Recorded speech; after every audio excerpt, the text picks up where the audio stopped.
సమాజముగా కూడుకొని ఆయనను ఆరాధించటం ఇది మన జీవితంలో ఎందుకు వాడుక కాకూడదు? ఇది మనము కూడా వాడుకగా చేసుకోవాలి కదా. ఆయన మనకు చూపించి వెళ్ళిపోయాడు కదా యేసు ప్రభు తన జీవితంలో. వాడుక ఒకప్పుడు పండుగలు ఆచరించటం, సంవత్సరానికి 3 పండుగలను ఆచరించుటకు వాడుకగా తల్లిదండ్రులతో పాటు యెరూషలేముకు వెళ్ళిన యేసు ప్రభు ప్రతి వారం విశ్రాంతి దినం వచ్చిందంటే సమాజ మందిరములోనికి అది తన వాడుకగా చేసుకున్నాడే. ఈరోజు మీలో ఎంతమంది ఆదివారం వచ్చిందంటే ఎవరి సంఘంలో కనబడతారు? ఖచ్చితంగా ఆదివారం వచ్చిందంటే ఆరాధనకు తప్పనిసరిగా వెళ్ళే వాళ్ళు మీలో ఎంతమంది? వాడుకగా చేసుకునే వాళ్ళు ఎంతమంది? అప్పుడప్పుడు వెళ్ళే వాళ్ళ గురించి మాట్లాడటం లేదు. వాడుకగా ఉందా మీ జీవితంలో? ఉదయం లేవగానే ఒక టిఫిన్ చేయటం అది వాడుక మీ జీవితంలో.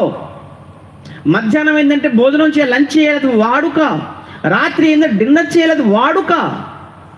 పిల్లలు ప్రతిరోజు స్కూల్కి వెళ్ళటం వాడుక. పిల్లలు యవనస్తులు కాలేజీకి వెళ్ళటం వాడుక. ఒక ఉద్యోగస్తులు ప్రతిరోజు ఉద్యోగానికి వెళ్ళటం వాడుక. అటువంటప్పుడు ఒక క్రైస్తవుడు వారం వారం ప్రతి ఆదివారం సంఘానికి వెళ్ళటం, సంఘముగా కూడుకోవటం, సహవాసంలో ఉండటం అది వాడుకైతే ఎంతమంది నిజంగా వాడుకగా చేస్తున్నారు? దాన్ని ఒకసారి మిమ్మల్ని మీరు ప్రశ్నించుకోవాలి.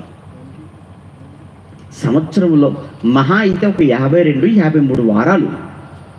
ఈ 52 లేదా 53 వారాలలో ఏ ఒక్క వారము కూడా నేను మిస్ అవ్వకుండా ఎక్కడున్నా ఆరాధనకు నేను హాజరవుతాను, ఆరాధనలో పాలు పంచుకుంటాను అన్న ఎంతమంది ఉంటారో ఒకసారి మిమ్మల్ని మీరుగా ప్రశ్నించుకోండి. ఎంతమంది ఉంటారంటే నాకు ఆ మధ్యకాలంలో చీరాల నుంచి ఒక అమ్మగారు ఫోన్ చేశారు. ఆవిడ వయసు అప్పటికి 80 ఏళ్ళు, 8 ఇయర్స్.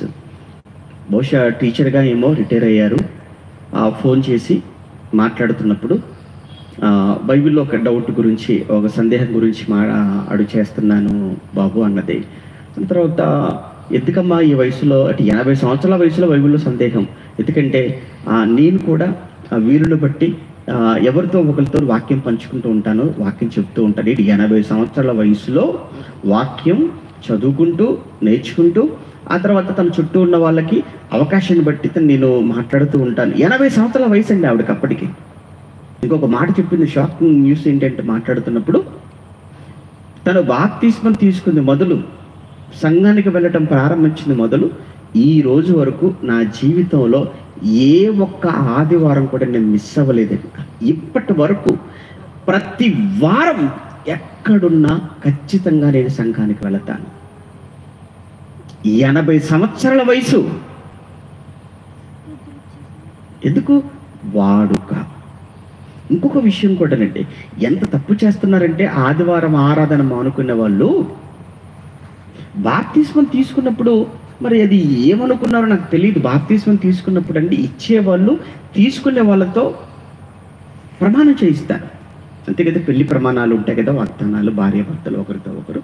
అలానే బాప్తిస్మం ఇచ్చే ముందు కూడా ఖచ్చితంగా తీసుకునే వాళ్ళతో ఏమంటారు, మీరు బాప్తిస్మం తీసుకున్న తర్వాత మీకు ఇవ్వాలి అని అంటే మరి ఈ రోజు నుంచి మీరు అపోస్తుల బోధ, సహవాసం, రొట్టె ఎడతెగక ఉంటారా?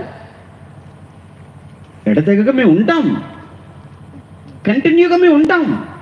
ఏంటి? అపోస్తుల బోధ ఎందును, సహవాసం ఎందును, రొట్టె విరుచుటి ఎందును, ప్రార్థన చేయటి ఎందును ఎడతెగక ఉంటాము అని ఒప్పుకొని బాప్తిస్మం పొందుకొని సంఘంలో ఆ తర్వాత అసలు కనబడరేంటి? ఏదో కారణం చెప్తారేంటి? ఏమేమో సాకులు చెప్తారేంటి ఆరాధన విషయంలో? అది ఏమైనా సబబా? ఏమైనా న్యాయమా? అది చాలా తప్పు చేస్తున్నట్లు. ఈ మధ్యకాలంలో ఈ లైవ్లు అనేవి ఒకటి వచ్చేసిన తర్వాత బొత్తిగా భయం లేకుండా, బొత్తిగా భక్తి లేకుండా చెడిపోతున్నారు. మాట్లాడితే ఏమంటారు తెలుసా అండి? మేము లైవ్ చూసుకుంటున్నామండి. అప్పుడు నేను అంటాను, దేవుడు కూడా నీకు పరలోకాన్ని లైవ్లో చూపిస్తాడు తప్ప నీకు పరలోకాన్ని మాత్రం ఇవ్వడు. లైవ్లో చూడటమా? లైవ్లో చూడటం ఏంటి? లైవ్లో ఆరాధన ఏంటి అసలు? అది పెళ్ళైన తర్వాత మీ ఆవిడ నువ్వు ఇద్దరు లైవ్లోనే చూసుకోండి, కలిసి ఉండకండి. ఇంకా